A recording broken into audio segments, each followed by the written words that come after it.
है, कितनी देर तक चलना है, क्यों चलना है। मैं वापस स्टूडेंट की जीवन की यात्रा की बात करूंगा कि जैसे हम शादी ब्याह में कहीं पर भी जाते हैं तो बैग पैक करते हैं, बड़ी अच्छी तैयारी करते हैं, तारीखें तय करते हैं, प्रोग्राम तय कर लेते हैं, लेकिन जीवन के हम पढ़ाई के पड़ाव पे चले हैं, हमने ये भी तय नहीं किया कि हमें बढ़ना क्या है, हमारा इंटरेस्ट क्या है, हम जो पढ़ाई कर रहे हैं वो हमारे जीवन में काम कैसे आएगी। सो आज के प्रोग्राम में यदि एक बात आपको समझ में आती है, तय करके जाना कि जीवन में हमें बनना क्या है, हम पढ़ क्यों रहे हैं, क्यों 10-12 साल से विद्यालय आ रहे थे, हमारे मम्मी पापा हमें क्या बनना चाहिए, वो तो कहते हैं पढ़ कर कुछ बनो, अब वो कुछ है क्या वो हमें पता होना चाहिए। हमारे टीचर्स बताते हैं, हमारे बड़े बहन भाई बताते हैं, हमारे बुजुर्ग बताते हैं कि किस राहों पर चल करके पढ़ करके हमें बनना क्या है। मैं जिक्र करूंगा आपको कि 10वीं के बाद में आप क्या सब्जेक्ट लें, 12वीं के बाद आप क्या करें ताकि आपके मम्मी पापा को ख्वाब पूरे हो सके, ताकि आपके पढ़े लिखे होने का एहसास हो सके। मैं रिवाइज करते वापस कह रहा हूं कि अनुशासन का मतलब किसी भी काम को व्यवस्थित ढंग से करना है, मम्मी पापा को भगवान रूप से मानना है और उनकी नजरों से नजरें मिला करके डेली कहना है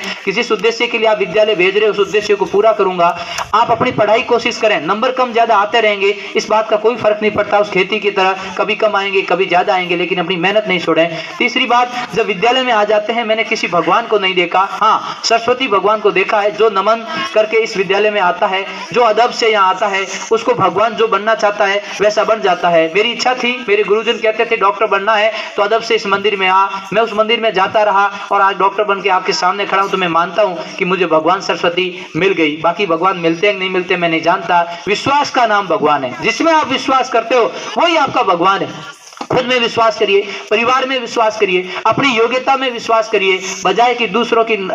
कमियां निकालना, बजाय कि दूसरों की बातें करना, ये हमारी पढ़ाई का हिस्सा नहीं हो सकता। हम पढ़े लिखे हैं तो पढ़े लिखे दिखें, पढ़े लिखे जैसा व्यवहार करें आसपास में, अड़ोस पड़ोस में, समाज में, गांव में। ये इसलिए जरूरी है बेटा, क्यों आज आप सबको इकट्ठा करके ये बातें बताई जा रही है, क्योंकि आप इस राष्ट्र के वीआईपी पर्सन है, वेरी इंपॉर्टेंट पर्सन है। आपसे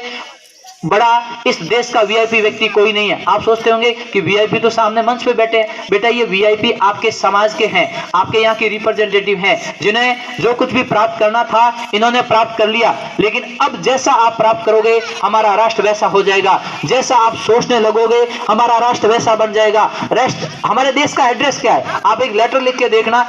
कहां जाएगा, कहीं नहीं जाएगा, वो आपके पास वापस आ जाएगा। मैं वापस बोल रहा हूं, आप अपने राष्ट्र के नाम का एक लेटर भेजना और पीछे लिख देना फ्रॉम